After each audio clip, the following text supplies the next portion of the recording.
At some point in time, someone picked up a piece of burnt wood, charcoal, and drew it across something like a bone or a wall. And what they found out was that right away, a line, which they probably didn't have a name for, or a mark, could be a lot of things.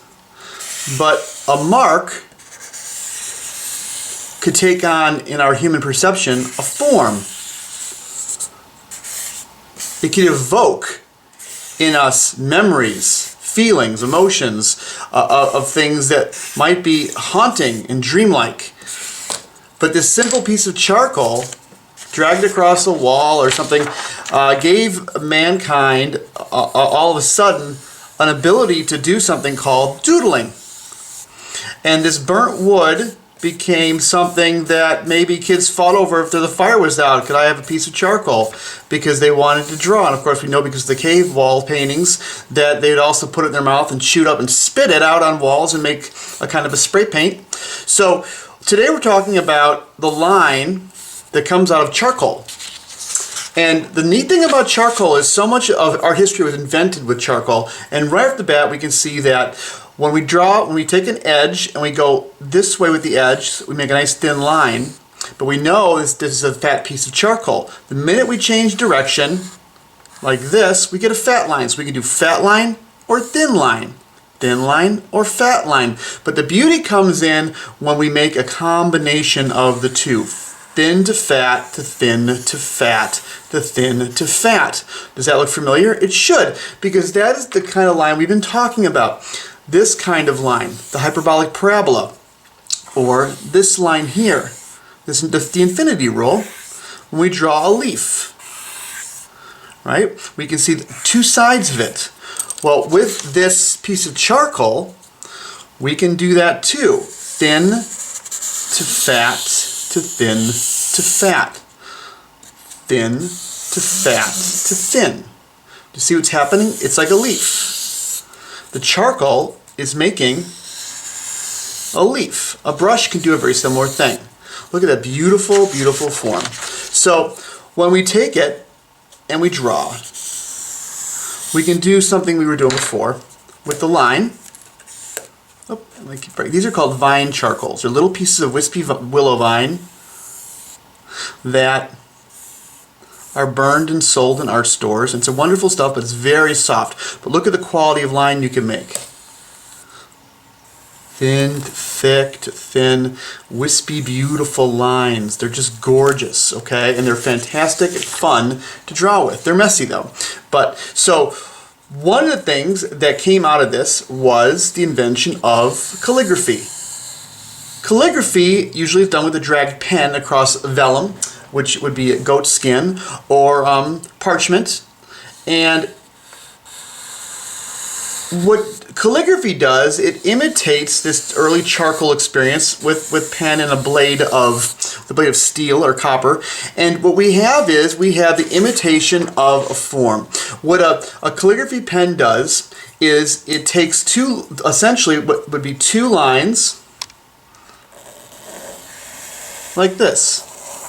Right? So if I have two pieces of charcoal in my hand and I go like this, thin to thick to thin, thin to thick to thin. So you can see where the calligraphy line imitates three-dimensional form.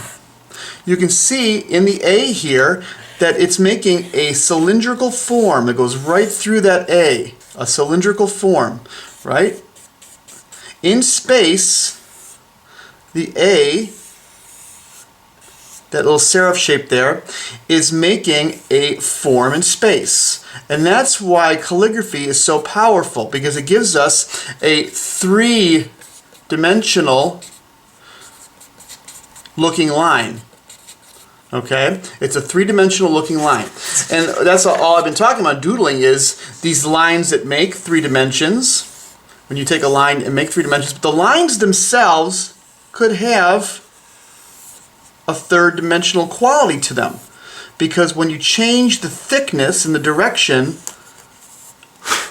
they have this amazing quality of evoking objects we've seen before and a third dimension. And that's why calligraphy has become so popular over the past few thousand years, because it's a very three-dimensional kind of writing. Okay, so that's charcoal, and one of the things you can do with charcoal is you could do this. You could affect the pressure, and you could doodle and just experiment and see what kind of things will come out of changing the pressure, changing the motion of your hand. We talked about this motion here, this hyperbolic parabola, but you can also just put tremors in your hand, and you could just push around the charcoal and see if you can't come up with a form that interests you. Like this gargoyle I just came up with. Gargoyle, yeah.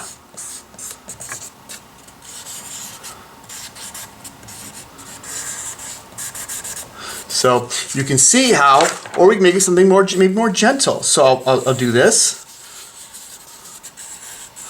The charcoal lends itself to a kind of spontaneous, beautiful accidents, okay? Beautiful accidents can occur by just moving the charcoal around, and then you can come and say, oh, I see something here, like my dainty charcoal here, and I see something here that I think is really pretty. My mind will want to race and fill in where the smudges left off. And I imagine maybe a mischievous angel, or maybe Cain smiting his brother, because it looks kind of angry here. Who knows? But I see in this form, in this smudges, forms. Okay? And that to me is really interesting. So this adds to your doodle repertoire. Big hunks of burnt wood. Enjoy them. You can still do the geometric things with them, of course, but they will create pieces of charcoal, burnt wood, will create its own kind of geometric oddity, its own kind of geometric, just from a simple motion of your arm. I'm working from my shoulder here, and I'm just playing right now. I'm literally playing, smushing this stuff around.